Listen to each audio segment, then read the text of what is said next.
I want to welcome you back to the second session, and we are very happy that Mr. Yogesh Varhade, who is a veteran, I think the first campaigner at the United Nations level for the rights of the Dalits, who will be chairing this session. And we have a distinguished line of speakers, experts in their field of activity. So, welcome back, Yogesh. Thank you.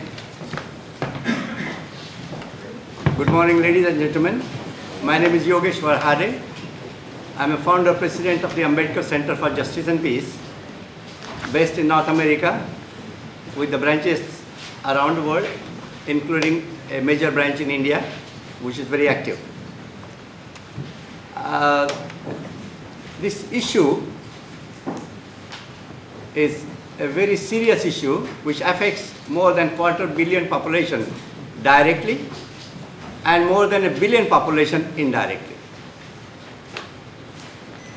The work of Ambedkar Center for Justice and Peace started in 1991, and since then it never stopped at the United Nations level. Last couple of months back, I had a privilege to see my friend Roy Brown, who was representing the IHEU as a distinguished member, and we brought the issue of practice of untouchability in the Durban Review and what the United Nations needs to do. It was very well taken, but we are far from the realities and the results. In the United Nations, I found something very fascinating, that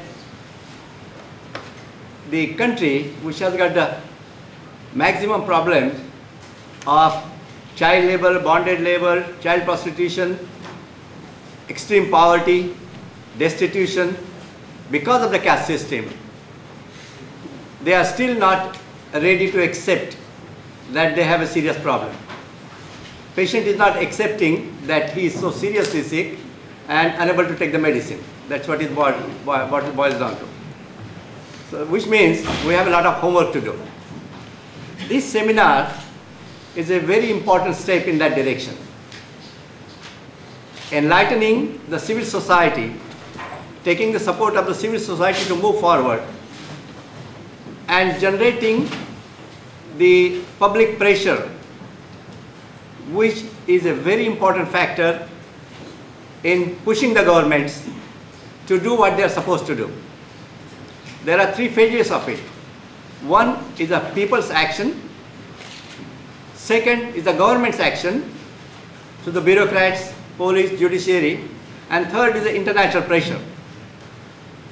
International pressure can only be brought with the groups like this and to the United Nations. We are following up that. Now today, we have a very distinguished panel here. I have Mr. Sam Amachi, IHE, certainly, French playwright, National Federation, IHEU delegate to UNESCO Paris. The French Free Thought adopted a Dalit village in Andhra Pradesh as a part of the IHEU campaign, and he has been working in this field for some time now. I welcome Sam Amachi. Next to him is our old friend Mahanandiya. I spoke to him about 15-20 years back. I'm very pleased to see him for the first time. He's basically an artist for the last 3 decades, and he has been staying in Sweden, but every year he goes to his village and helps the Dalits for education. Next to him is Jamil Iqbal. He's a PhD student at Leeds Metropolitan University. He's from Bangladesh and he regularly writes for a socialist website on the plight of the poor people in Bangladesh. He is also a member of the secular organization Swadhinati Trust. Next to my left is Amarjit Singh. He describes himself as a Dalit activist living in London. He has been an activist from the age of 12, immigrated to this country when he was 14, and has always engaged himself in Dalit issues both in India and outside. Webmaster for www.dalit.org UK, he has been working on it. Worked with almost all of the Dalit organizations in UK, and currently engaged in replying to all the propaganda put out by the Hindu Council UK and Hindu Forum UK.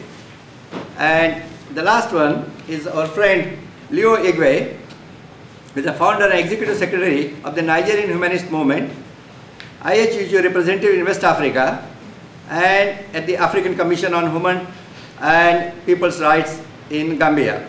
In October, he organized a national conference on caste discrimination in Nigeria. In May, he delivered IHEU guest statement on caste discrimination in Africa to the African Commission on Human and People's Rights to discuss caste system in Nigeria. Let's give a hand to all these.